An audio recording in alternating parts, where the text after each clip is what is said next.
the use of nitrogen hypoxia to kill this man who was on death row in Alabama. Yeah. And it's been linked back to you, and I wanted to ask you about it because this is intriguing, because you did a television show back in 2015 where you, I believe, tested this method of execution. Just tell me briefly about it, Michael. What happened? I didn't test this method of execution, and it was a bit longer ago than that.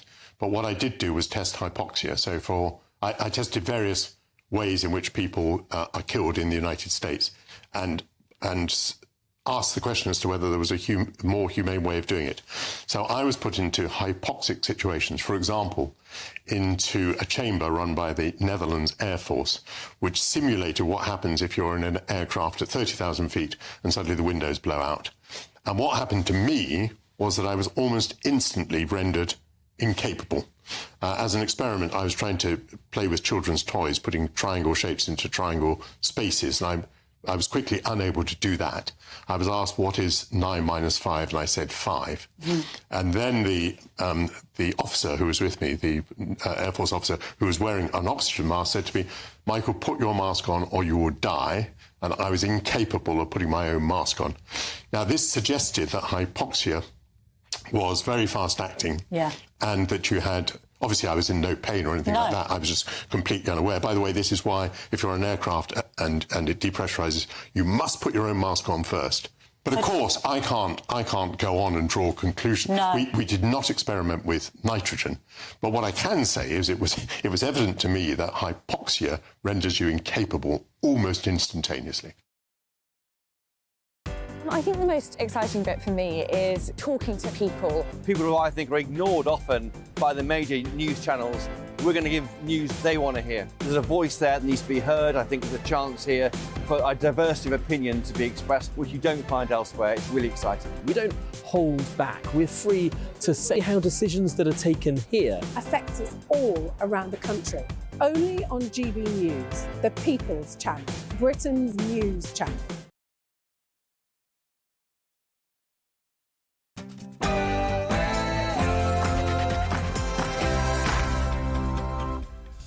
It's 8 o'clock from the world headquarters of GB News. This is Friday Night Live with me, Mark Dolan. Your weekend starts here. Should Sir Keir Starmer resign over the Gaza vote scandal? Can Speaker Hoyle survive the crisis? Does Shamima Begum deserve to be a British citizen? Do we need an inquiry into the COVID-19 vaccine? And is the menopause a disability? This is Friday Night Live with Mark Dolan. Bring your own drinks. The admission is free.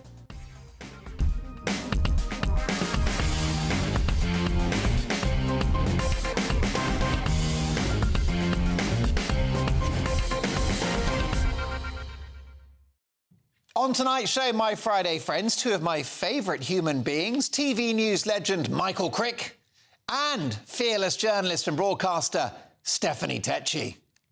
Plus the bold and free-thinking Tory MP Philip Davies, who is absolutely off-message.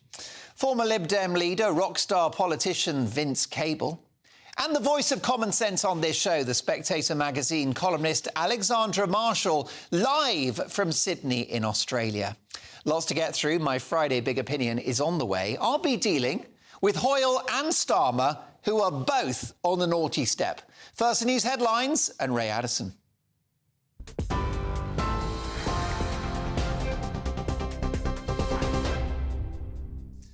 Thanks, Mark. Our top stories tonight. Police have confirmed 3 children whose bodies were found at a home in Bristol died from knife injuries.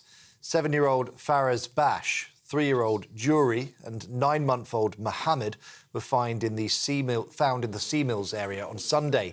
The 42-year-old woman arrested on suspicion of their murder remains in hospital and is being treated for non-life-threatening injuries.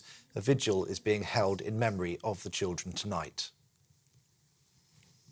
A body recovered from the River Thames has been formally identified as suspected chemical attacker Abdul Izadi. A post-mortem also confirmed the cause of his death was drowning. His former girlfriend and her 2 children were injured in the attack. The 31-year-old is now in a stable condition and no longer sedated, but the Met Police say that officers still have not been able to speak to her. Former Post Office Chief Executive Paula Venables has been stripped of her CBE by the King following the Horizon IT scandal. She was heavily criticised for routinely denying any problems with the system, which led to the wrongful prosecution of hundreds of sub-postmasters. She received the honour in 2018 and announced that she planned to hand it back with immediate effect last month. She'll now formally lose the title for bringing the honours system into disrepute. An unexploded Second World War bomb found in Plymouth has now been successfully taken out to sea, and police say its detonation could be today or tomorrow. The 500-kilogram unexploded device was found in a garden in Keam and was taken onto a military vehicle. 10,000 residents are now being allowed to return to their homes following its removal. Local MP Johnny Mercer has thanked emergency responders who worked around the clock. Former Tory MP Bob Stewart has had his racially aggravated public order conviction quashed on appeal at Southwark Crown Court. Mr Stewart was convicted last November after he was accused of telling activist Saeed Ahmed al-Wadai to go back to Bahrain. That was during a row outside the Foreign Office. Mr Justice Benathan said that while the words spoken by Mr Stewart amounted to abuse, he did not believe it caused Mr al-Wadai harassment, alarm or distress. A protest has been taking place outside the Home Office following the sentencing of a small boat pilot for manslaughter. Ibrahim Abbar had been piloting the unseaworthy inflatable between France and the UK in December 2022 when 4 people drowned. Following a retrial at Canterbury Crown Court, Barr was sentenced to 9 years and 6 months. He'd claimed that smugglers threatened to kill him if he refused to steer the boat, but the prosecution said he owed the passengers a duty of care. Well, for the latest stories, sign up to GB News Alerts by scanning the QR code on your screen, or why not go to gbnews.com/alerts.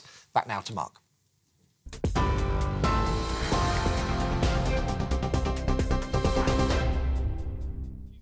My thanks to Ray Addison. Listen, you've had a hard week. You've been at the office, you've been working in a factory, whatever you're up to. Well, we're going to have some fun tonight, a very busy hour to come. But before we get stuck into tonight's show, let's head over to Washington, D.C., where GB News' very own Nigel Farage is at CPAC, the Conservative Political Action Conference. Let's catch up with what exactly Nigel's saying. Bunch of teenage kids. So I've been doing this forever, and I was completely alone in British politics. I was completely and utterly alone inside the European Parliament, which was an experience that I enjoyed very much more than they did in the years that I was there. And I was certainly in the United Kingdom completely and utterly on my own in thinking back in 2016 that not only was Donald Trump a very good candidate for the Republican Party, but I also predicted that he would win that election in 2016. And I'm very pleased that I did. And I've been an unwavering supporter of his ever since that day. But I might have had a few problems with banking, but just look what they're doing to him. Look at that judgment in New York last week. A private contract between a commercial company and the banks. A sum of money borrowed, a sum of money repaid with interest. No one lost any money. No one was defrauded. And yet somehow the utterly corrupted and politicized judicial system in parts of this country fines him $350 million. I honestly can't think of a more absurd or obscene court judgment that I've ever seen in my life. And this is just the beginning of many battles that he faces over the course of the next few months. You know, corrupt regimes, undemocratic countries, they either try to bankrupt or imprison their political opponents. And in the case of the Biden regime, they are trying to do both to Donald Trump, and that is why he needs, from all of us, our absolute total commitment and our unwavering support for him as a man. Unwavering support. He is... I mean, I know what it's like. I know what it's like to be demonised. I know what it's like to be called all the names under the sun. But I can tell you he's been through a lot more of it than I have. And simply, folks, I believe that Donald Trump is the bravest man that I have ever met in my life. I really do. I really, really do.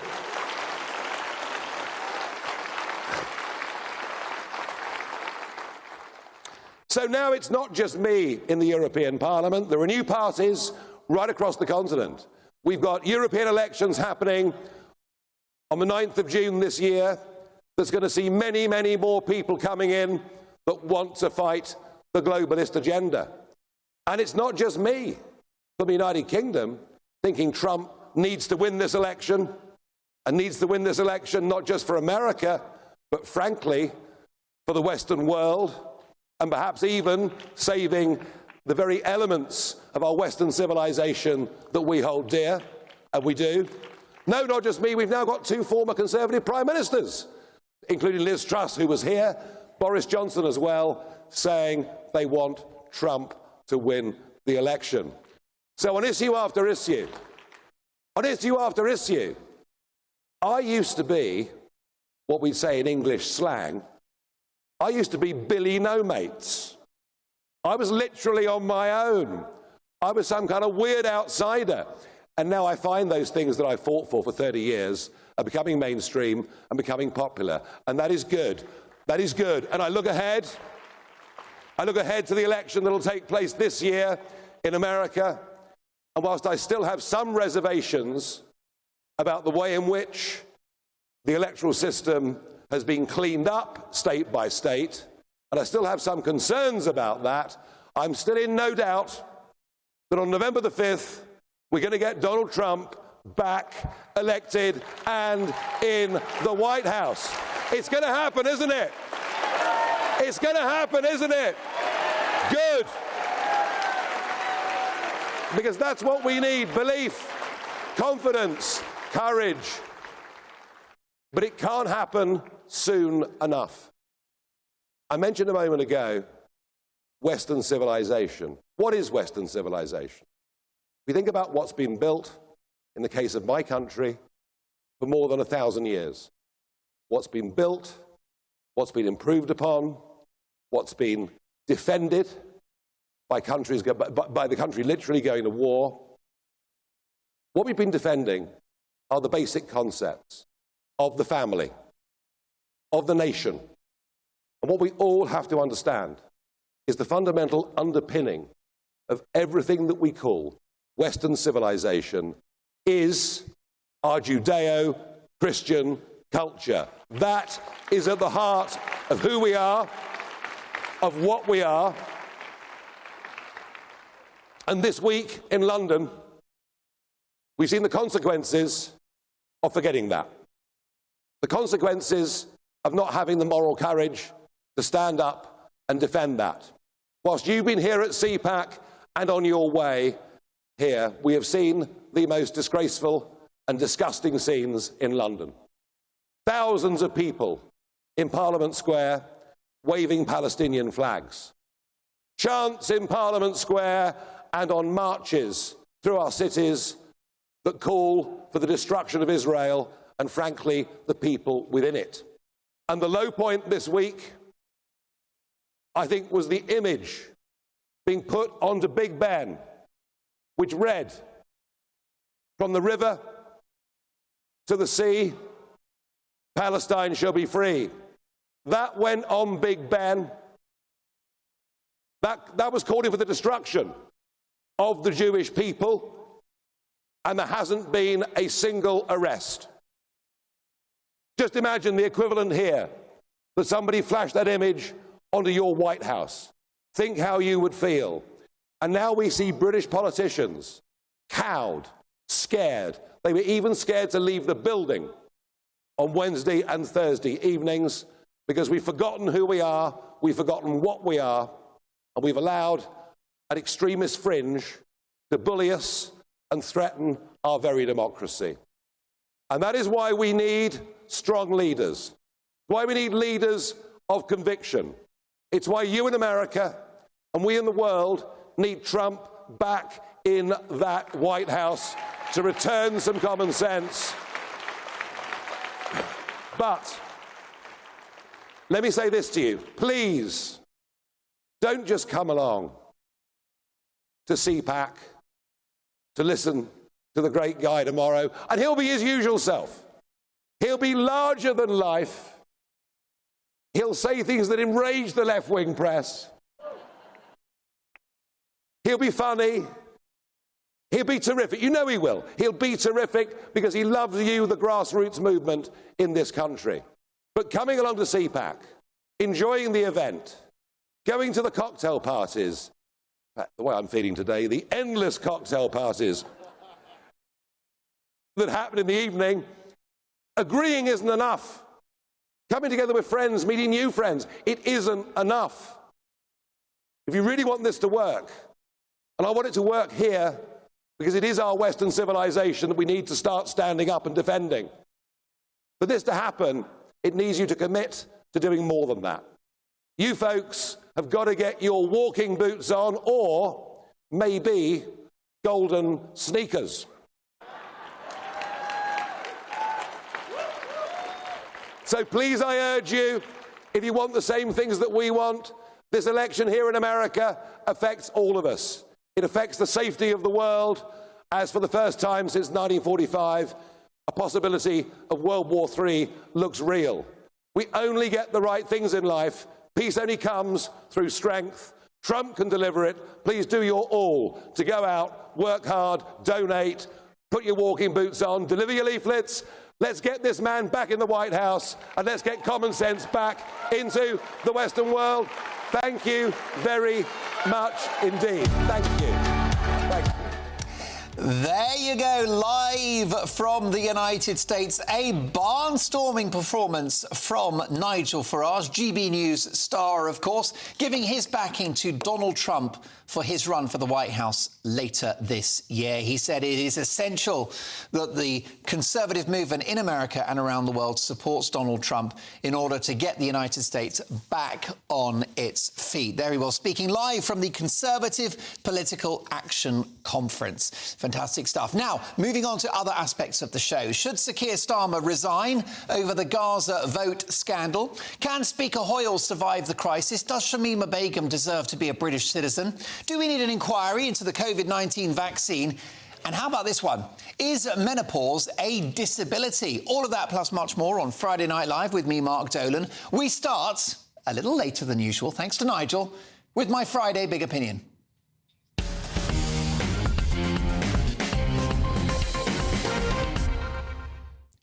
A baying mob threatening murder, forcing the scrapping of a vote in Westminster, the mother of all parliaments, and the home of our representative democracy. What a time to be alive. Cancel culture and big tech censorship has seen free speech brought into question in recent years. And now a terrifying, bloodthirsty rabble of extremists descend on the nation's capital to threaten our elected officials. No one comes out of this utter debacle with any credit. The leader of the opposition, Sir Keir Starmer, lobbies the Speaker of the House to scrap a perfectly reasonable SNP vote on whether an immediate ceasefire should happen in Gaza. Starmer's argument was the safety of his MPs, who he said could be attacked or murdered if they didn't vote for an immediate ceasefire. Funny, though, that by getting his way, the outcome is that he avoided an embarrassing defeat with a humiliating backbencher revolt and a likely front bench set of resignations. That's very convenient for Keir Starmer. Labour denied that Starmer threatened Lindsay Hoyle that he'd cease to be Speaker in the event of a Labour government.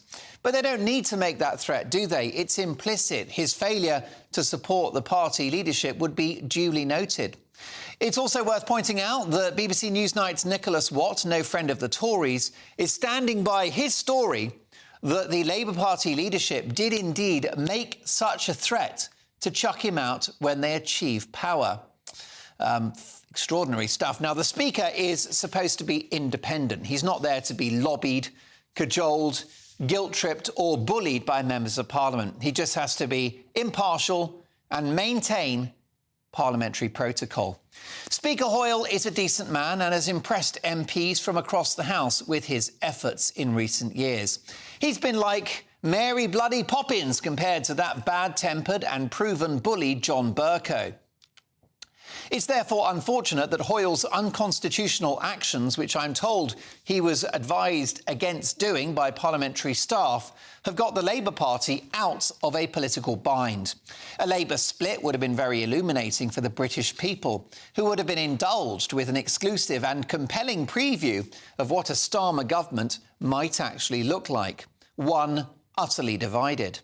The optics would have been potentially disastrous for Sir Keir Starmer, with a clear message that this man has no real control over his own party.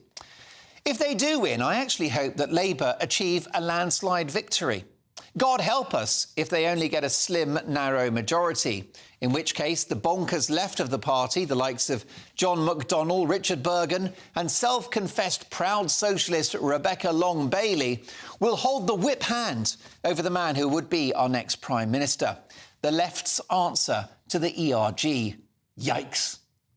Now, Hoyle was either naive in yielding to Starmer's lobbying, or he allowed his party loyalties to prevail because, whilst as Speaker he is an independent, he entered the House of Commons as a Labour MP.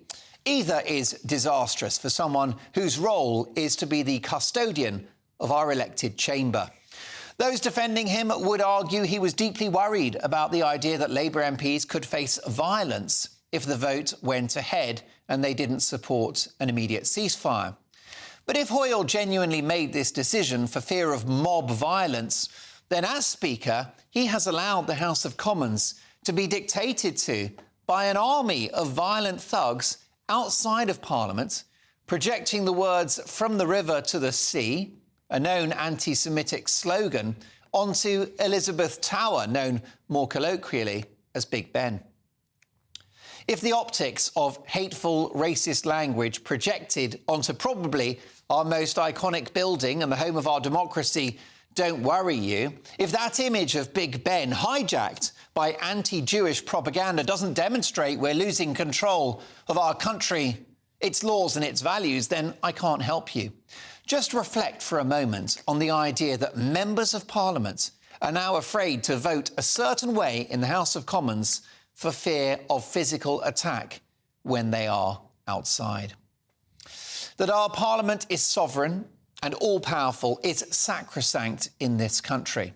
This pathetic fudge by Speaker Hoyle, as a result of pressure from renowned political opportunist Sir Keir Starmer, will give encouragement and succour to those dangerous ideologues who preach hate, death and destruction, and whose pronouncements are not just illegal, but are an affront to British values.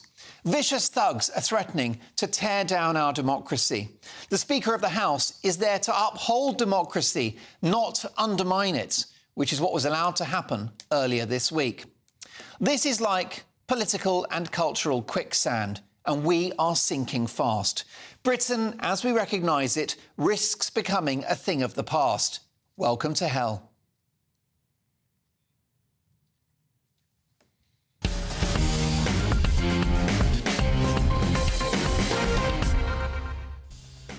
Coming up, should Sir Keir Starmer step down? And can Speaker Hoyle survive the crisis? Full reaction to my big opinion from Philip Davies MP, Michael Crick and Stephanie Tetchy next.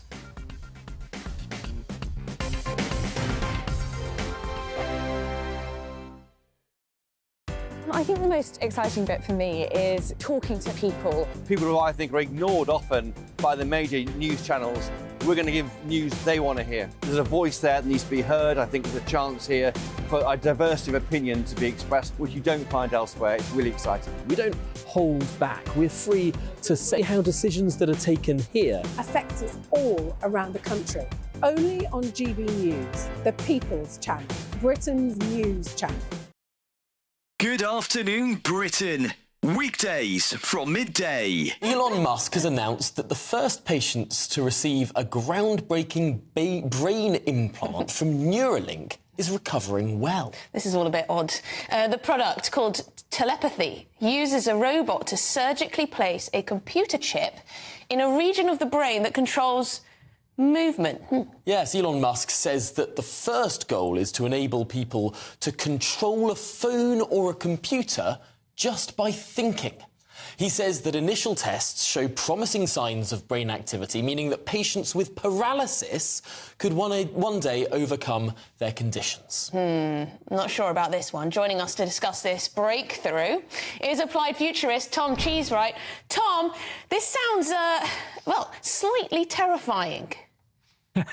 I certainly think a lot of people will be thinking this is something out of a sci-fi horror rather than reality. But this is a technology that's been a long time coming. We've been developing direct brain-computer interfaces for a long time, mostly for the sort of therapeutic reasons that are the initial goal, at least, of Elon Musk's Neuralink, to allow people who are perhaps quadriplegic to have direct control via their brains of initially a smartphone and maybe ultimately artificial limbs or a wheelchair. It does seem fascinating how quickly this technology is moving on. I saw demonstrations perhaps a year or two ago of people playing a very simple Pong game just by thinking, moving sort of one line on a screen up and down. This seems like potentially there has been a breakthrough that means far more complex things can be controlled just by thinking. Well, there's lots of different aspects to this technology. The initial attempts to interface with the brain used actually quite thick prongs almost that went into the brain, and they were quite solid, and so if the brain moved, they could potentially cause damage. I'm Christopher Hope. And I'm Gloria Di Piero, bringing you PMQ's Live here on GB News. Every Wednesday, we'll bring you live coverage of Prime Minister's questions when Rishi Sunak and Sir Keir Starmer go head-to-head in the House of Commons. We'll be asking our viewers and listeners to submit the questions that they would like to put to the Prime Minister, and we'll put that to our panel of top politicians in our Westminster studio. That's PMQ's Live here on GB News, Britain's election channel.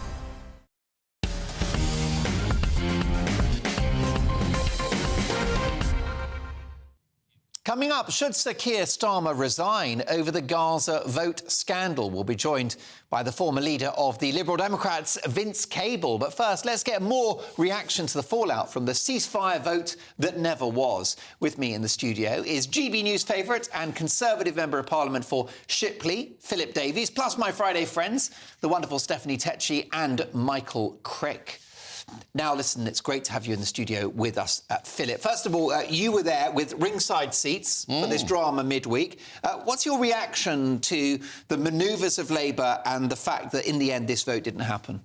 Well, the decision the Speaker made was indefensible. I mean, it was completely wrong. He just changed the rules. You know, he's a referee. He's supposed to apply the rules, not say, I don't like this particular rule, so we won't bother with it today. That's not acceptable. I'm not one of the people who wants him to leave. I want him to stay. I think he's a good, decent, honourable man. He made a mistake, and he's come to the House twice to say he made a mistake, and we should accept that and move on. But he was clearly put under intolerable pressure by the Labour Party and the Labour leader. And I've spoken to Labour MPs about what went on, and they clearly said to the Speaker that Labour MPs would be under serious physical threat if he didn't allow this amendment to go. And I've heard the phrase of, you know, you'll have blood on your hands. Now, that is completely and utterly unacceptable to be putting that kind of pressure on the Speaker of the House of Commons. And if that is true, then Keir Starmer's got some very serious questions to answer. And I think a complaint has gone in about him to the Standards Commissioner today about that bringing the House into disrepute. Michael Crick, that sounds like emotional blackmail from the leader of the Labour Party.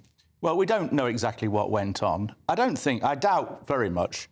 I mean, Keir Starmer is not an extreme man. He doesn't use extreme language. And the trouble with the whole of this debate, both outside and I have to say inside, including your opinion piece, Mark, is that we all need to calm down a bit. I mean, you say at the end of your piece, Britain is, as we recognise it, risks becoming a thing of the past. Well, you know, Britain has been known as the place of fair play, tolerance, moderation, temperate language.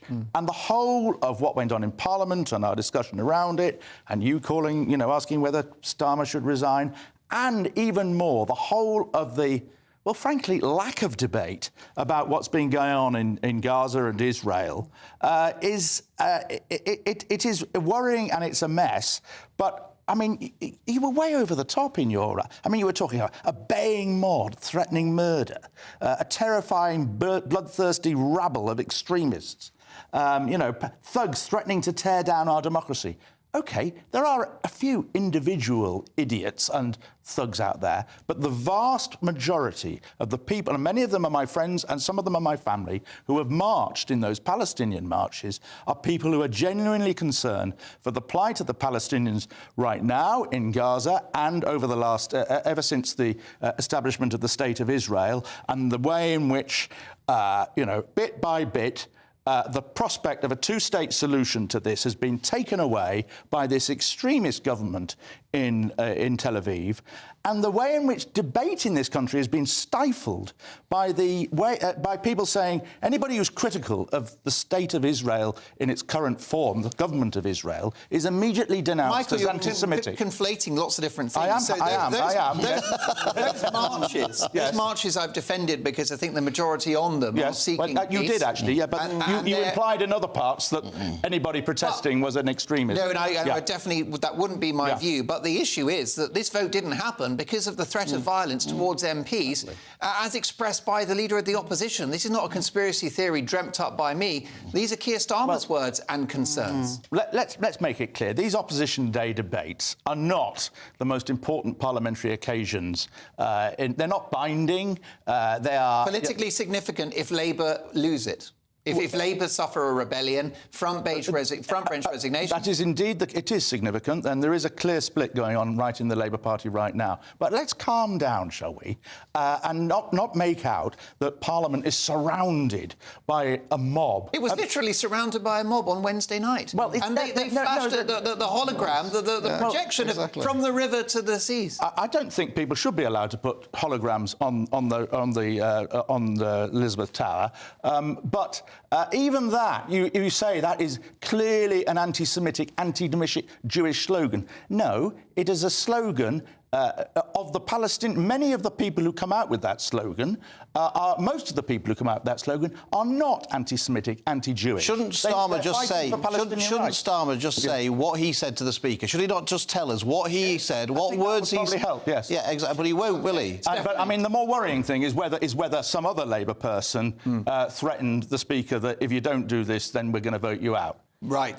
Stephanie Tachi. I do think it is a day for Sir Lindsay Hoyle because at the end of the day, MPs should have trust in the Commons Speaker, and clearly he lost that, and he's got this growing amount of vote of no confidence as well. He bottled it, didn't he? He did. And also, it's a sign of things to come if there is a Labour government, because it means that there's more room for dirty politics. And clearly, he wasn't being impartial in that, and he does need to face the music when it comes to this.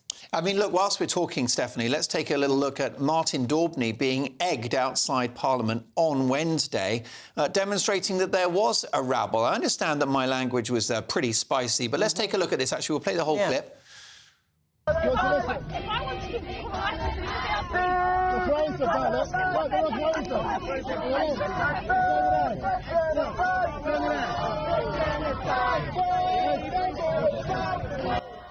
Again, you're exaggerating. A rabble, an egging. There have been eggings in British politics. I'm sure Philip's been egged before now. Edward Heath, I remember having ink spilt all over him and things like that. From time to time, this happens. It's not a good idea, but let's not exaggerate. It's not the end of democracy as we know. Stephanie? Yeah. And I do Have I overstated the situation? Do you think the talk of an angry rabble is overstated? I think most of the media has, because, to be honest, most of these protests are peaceful, and not the actions of the few shouldn't tarnish the whole entire protesters. Most of them are marching for peace. We've had this problem since October the 7th. People are calling for a ceasefire. But the thing is, there's very little we can do as a country anyway. Philip Davies, I don't agree with Stephanie Tachi or Michael Crick, even though they're good friends of mine, because I think that MPs have been threatened in their constituencies. There's talk of some MPs having sort of panic buttons or alarms in their own constituency homes because of the threats they're facing. Rachel Reeves, Wes Streeting, Angela Rayner have all been set upon by these thugs. So I defend what I've had to say. Yeah, I mean, we've all had. I've had some deeply unpleasant messages from telling my constituents I support Israel. Some people have spent the night in police custody based on the messages that they've sent to me and all the rest of it. But look, let's not overstate it. I saw the clip with Rachel Reeves. She was challenged by people in public. That happens all the time to politicians. That happens to me. That's a perfectly reasonable part of democracy. If you can't hold your own and argue your corner, I suggest you shouldn't be in politics. It seemed to me she just couldn't argue a corner. So do you think she ran away? Do you think weak. To throw Michael Crick a bone, although I shouldn't encourage him and feed the monster, but do you think actually that concerns about this assault on our democracy have been overstated? To a certain extent. I think there's a group of MPs who like to be victims and like to have that. It's an unfortunate part of the situation. I think they need to be a bit more robust. Anybody who is voting in a way to appease a mob isn't worthy of being in Parliament as far as I'm concerned. But, look, we shouldn't stop people approaching politicians in the street and giving them a hard time. Michael made his career by going and giving politicians a hard time in the street, and he did that to me, and it's perfectly legitimate. I don't want this idea that politicians should be hidden away behind metal screens and everything away from the public. We're there to be challenged by the public. I guess I'm a lone voice on this one because I think we're in the realms of death threats. Of course, they're unacceptable. But years ago. No, of course, no. All of that. There's a line to draw. But going and challenging a politician in the street, to my mind, is the cut and thrust of politics. What did you make of that slogan being projected? No, that was completely unacceptable, and the police should have dealt with it. They should have dealt with the perpetrators. Do you think that From the River to the Sea is anti-Semitic? Yes, it clearly is. It clearly is. That clearly is the intention behind it. It's unacceptable, and the police should have dealt with it. And the policing of these protests has been unacceptable. They have allowed things to happen that they shouldn't have allowed to happen, that they should have clamped down on, and there's been far too much tolerance of that. The police need to get a grip of some of these protests. Philip, let me say that you haven't wasted a second in Parliament. And you were very busy this week drawing attention to excess deaths. It's a conversation we need to have. The reason being that our lives were dominated by excess deaths during the pandemic. It was a political issue. It was a public health issue. Now excess deaths are high and no one seems to care. Yeah, we have had a surge of cardiovascular-related deaths amongst otherwise healthy men and women occurring outside of hospital and care home settings. In effect, people dying at home unexpectedly. We're not talking about 80-year-olds here, are we? No. We're talking about young, healthy men and women who are just dying without, and we don't know why. I'm not saying that I'm not speculating as to why. We don't know why. Now, the sad part is that the data does exist as to why. There is data out there, which official mortality data is there. Yeah. I understand that the UK HSA and the ONS and the MHRA, all these health agencies have shared this information with pharmaceutical companies, but they haven't shared it with parliamentarians or the general public. And, of course, what you end up with on the back of that is people speculate as to what the reason is for all these excess deaths. And, a lot of it relates to the COVID vaccine, that lots of people say the COVID vaccine is responsible for it. Now, my point is, you can't rule that in and you can't rule that out because we just simply don't know. And what I would say is if the government and the health agencies want to end this speculation, all they have to do is publish the data so we can all see for ourselves what the reasons are, and then we can all make a rational decision based on it.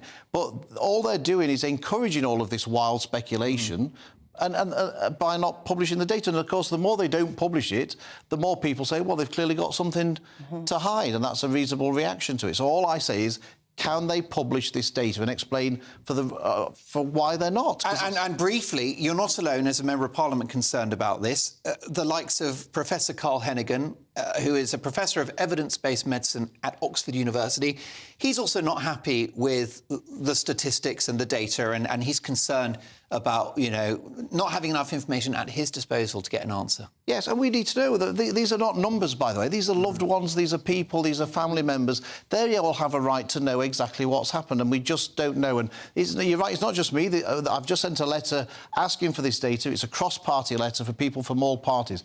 But we must have this data, and I think the media should be doing much more in pressing government ministers and the health agencies to say, can we have this data? And if not, why not? Philip Davis, more power to you. Catch up soon, have a cracking weekend, and send our love to the missus. Coming up, should Sir Keir Starmer resign over the Gaza vote scandal? We'll be joined by the former leader of the Lib Dems, Vince Cable. Who's next?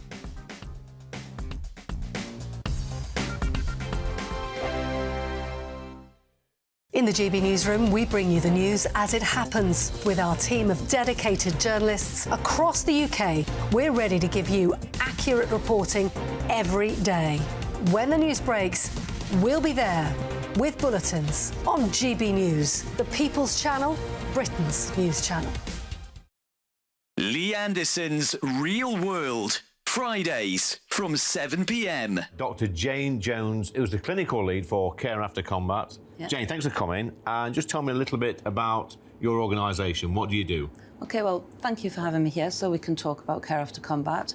So we are an organisation, a charity, who work into the prison system, working with military veterans who've somehow got involved with the justice system and...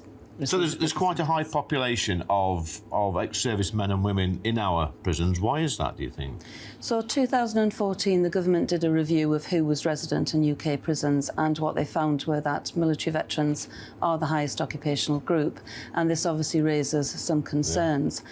So the government wanted to do something about that, and so they supported Care After Combat initially, just as a scoping exercise, really, to see if there was any way we could help these men and women actually, you know, understand the problems that led to offending behaviour and go on to lead successful lives. So what sort of offending behaviour are we talking typically for people that's in prison that's actually served in our armed forces? Primarily, it's violence. Yeah. So that is the highest offence that we work with. Okay. But of course, the military, as with everybody else, it's the full range of offending behaviour. OK, so we're in a pub, Jane, Dr. Jane, and I guess for some people, you know, the odd tip of alcohol is good, a bit of fun of a weekend, relax, let your hair down. But for some people, alcohol is not always their best friend, and I guess that plays a part in some of your veterans that end up inside.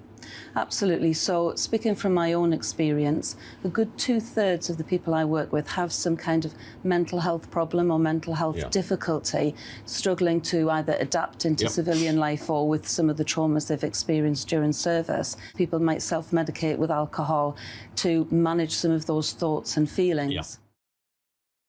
Your weekend starts here with Friday Night Live with me, Mark Dolan, 8 till 9 on GB News. Big stories, big guests and big laughs as we get you ready for a cracking weekend. That's Friday Night Live with Mark Dolan. Fridays 8 till 9 on GB News. Bring your own drinks. The admission's free. Have a great Saturday night with me, Leo Curse, on the Saturday Night Showdown. It's a crazy world out there, so come and make fun of it with me, my panel of comedians, and a couple of people who actually know what they're talking about. This Saturday Night Showdown is your front row ticket to the clown show every Saturday, only on GB News, the People's Channel, Britain's news channel.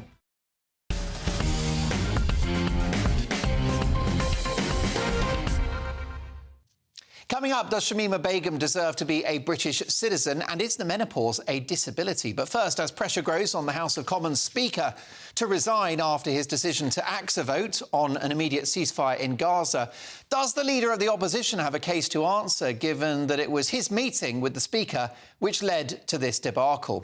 Writing in The Telegraph today, their top columnist Tom Harris says that if the Speaker goes, Sir Keir Starmer must go too. So, should Hoyle and Starmer both pay the price for what many see as the abdication of our democracy? Let's get the views now of esteemed politics veteran, former business secretary and leader of the Liberal Democrats, when they were fantastic and very votable, Vince Cable. Vince, great to have you back on the show. Do you think Sir Keir was wrong to push for the scrapping of this vote?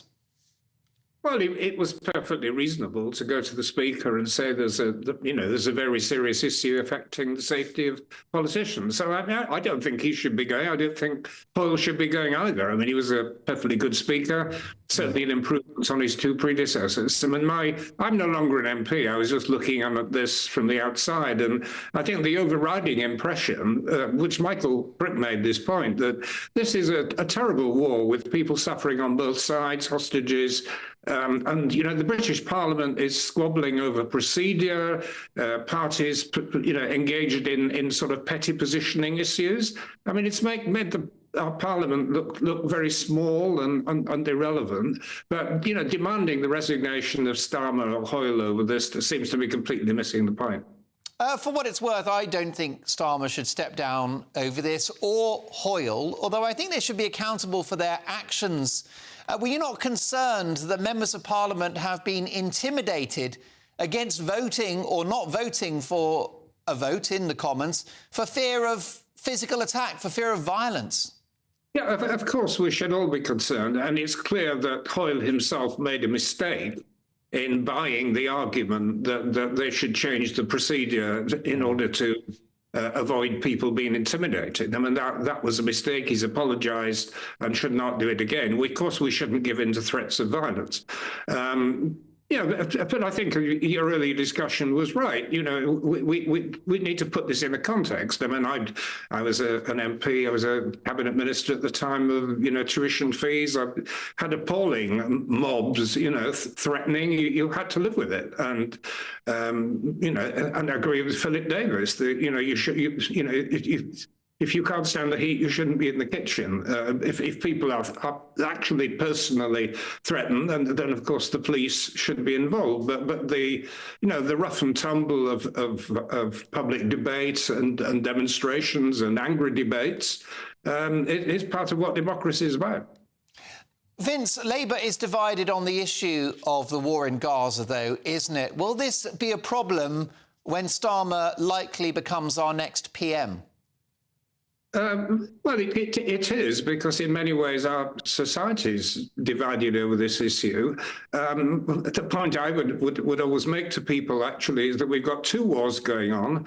There's one of them in the Ukraine, which is actually much more important for us. It's a direct threat to us. The issue in the Middle East is horrible, but it's not an issue that Britain can influence. It doesn't directly affect us. Nobody's terribly interested in what we have to say about it. So I think we just got to calm down about the war in the Middle East. But if, you know, if there are groups in the UK who are aggressive and you know, very motivated about it, then clearly it's a problem for politics. Well, indeed. I mean, are you concerned about the rise of Islamic extremism in the country that we've seen in the wake of the October the 7th attacks? You've got Jewish people afraid to go into central London at the weekend. Also, Jewish people not going to the synagogue wearing any religious clothing for fear of attack. Do you think that radical Islam poses a threat to Britain and our democracy?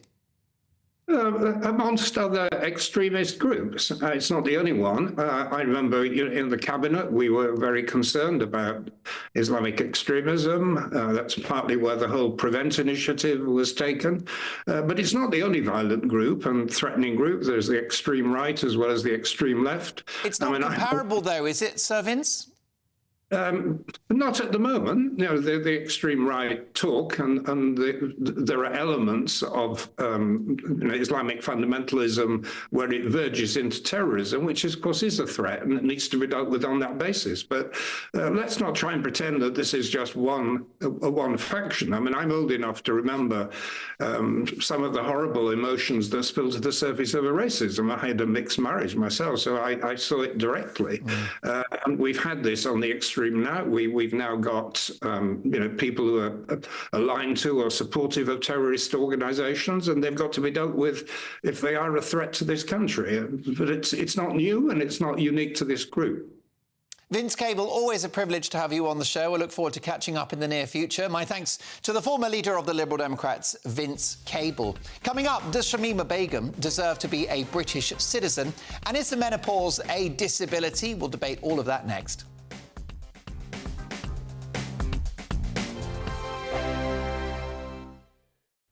2024, a battleground year. The year the nation decides. As the parties gear up their campaigns for the next general election. Who will be left standing when the British people make one of the biggest decisions of their lives? Who will rise? And who will fall? Let's find out together. For every moment, the highs, the lows, the twists and turns. We'll be with you for every step of this journey. In 2024, GB News is Britain's election channel.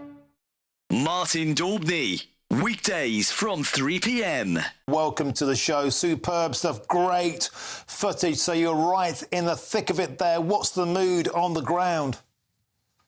Well, I've left there now. I've actually now come to that EU Council summit that I was talking about. It's still pretty chaotic. The entire city of Brussels has been completely clogged with these tractors sort of 3 abreast in most of the roads across the city. The people of Brussels aren't particularly happy. I mean, this is sort of reminiscent for some people of the Just Stop Oil protests, you know, people gluing themselves.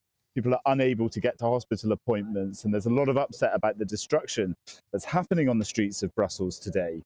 But on the other side, there's also the protests, which the farmers are saying that EU green laws simply are not able to fit with what they need to do to keep their businesses going. And just before the protests happened, we saw the European Commission actually make some concessions to the farmers' protests. And this is on the demands that were put on them to set aside somewhere in the region of 5% of their land for regrowing for biodiversity. A lot of the farmers have said that's not possible, and the European Commission has said that they can delay that coming in. So they have won a small concession with these protests. And Jack, there's a feeling as well, a huge dissatisfaction that the European Union has managed to find 50 billion euros in aid to send to Ukraine, and yet farmers in particular are on the receiving end of net zero targets, taxation on diesel and endless red tape. So many farmers, Jack, saying they're measuring ditches to see if they have to drain them or not. There are minimum requirements on the width of battery hen enclosures, endless red tape. As Jeremy Clarkson pointed out in Clarkson's farm in Britain, they've simply had enough, and they're shouting, Ursula von der Leyen, we are here. I think the most exciting bit for me is talking to people. People who I think are ignored often by the major news channels. We're going to give news they want to hear. There's a voice there that needs to be heard. I think there's a chance here for a diversity of opinion to be expressed, which you don't find elsewhere. It's really exciting. We don't hold back. We're free to say how decisions that are taken here affect us all around the country. Only on GB News, the People's Channel, Britain's news channel.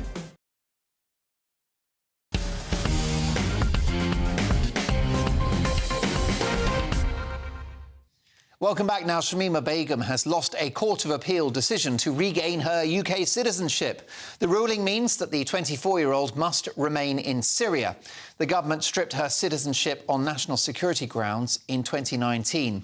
Begum left London 9 years ago, aged 15, to travel to Syria to join the Islamic State terror group. The ruling by 3 appeal judges was unanimous, but could still be challenged in the Supreme Court by Begum and her lawyers. Let's get reaction to this from the brilliant Spectator columnist and broadcaster Alexandra Marshall. Alexandra, great to see you live from Sydney, Australia.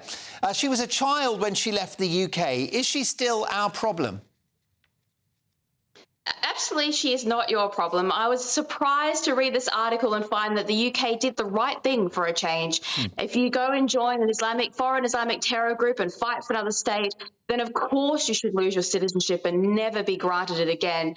And I mean, let's be honest, if ISIS had not lost the war, these kids would not be wanting to come home. They only want to come back to Britain because they lost, not because they're sorry for what they did. It's because they're sitting in the desert.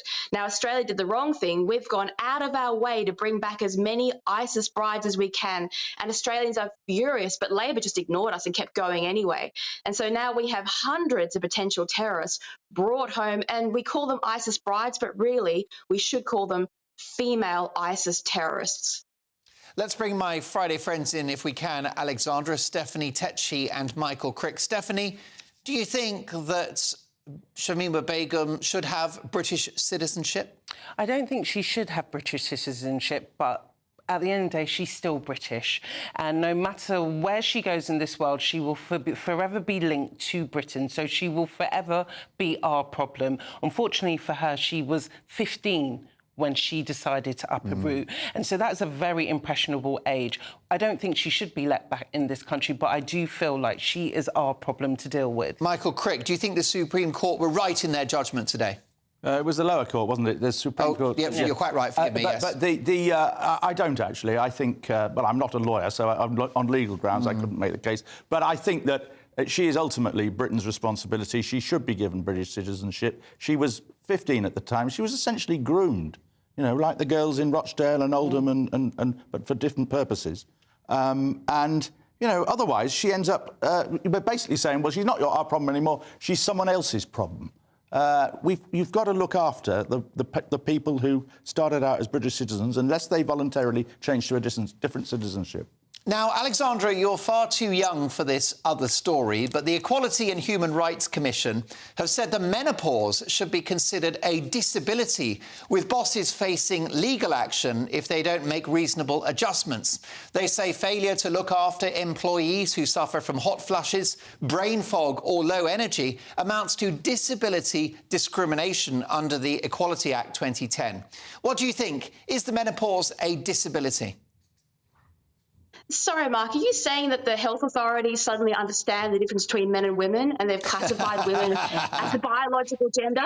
Because last time I checked, they couldn't tell. But in answer to your actual question, I feel as if women are playing life as a video game on a harder setting than everybody else. Because when we're young, we get very, very ill in the office, and there's no accommodation for that. I've had to work with many women who are sitting there shaking, fainting, throwing up, and they had to get medical certificates to leave. For what? For being a woman?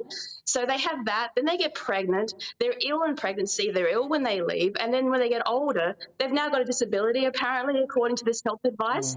I think the answer is, instead of classifying womanhood as a disability, to just put a bit more flexibility between employers and employees to handle this. Otherwise, who's going to employ women? All of this hurts us in the long run.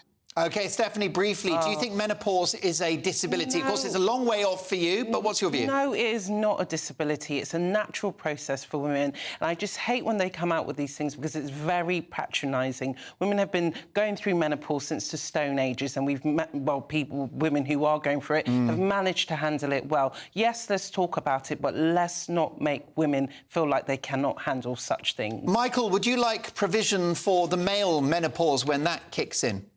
Blimey, I don't know anything about the male menopause. I don't seem to have experienced it anyway. But on the main point, I do think that perhaps calling it a disability is going too far. But I do think employers need to have more understanding, more willingness to accept that this is bound to happen. But using the word disability is over the top. Alexandra Marshall, always a thrill to have you on. You can find Alex on Twitter, and it's at Ellie Melly. Do check it out. Brilliant columns in The Spectator, plus she's on TV as well. Next up, the brilliant Patrick Christys. What's happening, Patrick? OK, loads on. Is Suella Braverman right to say that Islamists are now in charge of Britain? I'm also going to be covering Shamima Begum. I've actually exclusively got the lawyer for Shamima Begum's family on this show, so it'd be interesting to get their views on proceedings. A Happy Monday's former tour manager was up for an £80 million cocaine charge. Did he get off with it? Find out later tonight. Also, Sarah Lunnan, the Just Stop Oil activist who said it's OK to protest at people's houses. She joins me live in the studio. Brilliant stuff. Join me for Mark Dolan tonight, Saturday and Sunday. We're live from 9. Patrick's next. See you tomorrow. That warm feeling inside from Boxed Boilers, sponsors of weather on GB News. Good evening, welcome to your latest GB News weather update with me, Annie, from the Met Office. It'll be a chilly start to the weekend. There will be some early sunshine though, but a risk of showers developing in the afternoon. Low pressure's been in charge through today. That will slowly start to fill, bringing us a slightly more settled evening and Saturday. So any showers through the day will tend to fade away through the course of the night, but they will still persist across some western coasts and across the far southeast as well, where it could be quite breezy overnight. Elsewhere, though, it will be a clear and calm and dry night, so temperatures will drop away, so it's likely to be quite a cold start to the day on Saturday. So frost, potentially some icy patches, and also some mist and fog by tomorrow morning. That should lift and clear by mid-morning, and many areas will see a dry and bright day through Saturday. The best of the sunshine will definitely be through the morning. Cloud will bubble up into lunchtime and into the afternoon, allowing a few showers to develop. These should be fairly few and far between, and they will be quite light if you do get caught in one. In the sunshine, it will be feeling fairly pleasant as well with those light winds. Will be another cold start to the day on Sunday, but across northern areas it should stay dry and bright through much of the day. In the south, though, quite a different story with some quite persistent wet weather set to arrive across southern areas of England, possibly into parts of South Wales too. Turns drier more widely once again on Monday before further wet weather arrives in the north on Tuesday. See you later. Looks like things are heating up.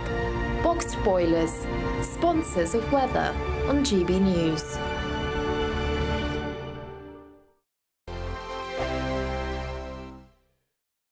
tired of the usual focus-tested, pre-prepared Westminster runaround? Well, so am I. So you want higher taxes? Is your department to blame for this? Are you rethinking this policy? Every Sunday at 9:30, I'll be sitting down with those in power to get the truth about the issues affecting you.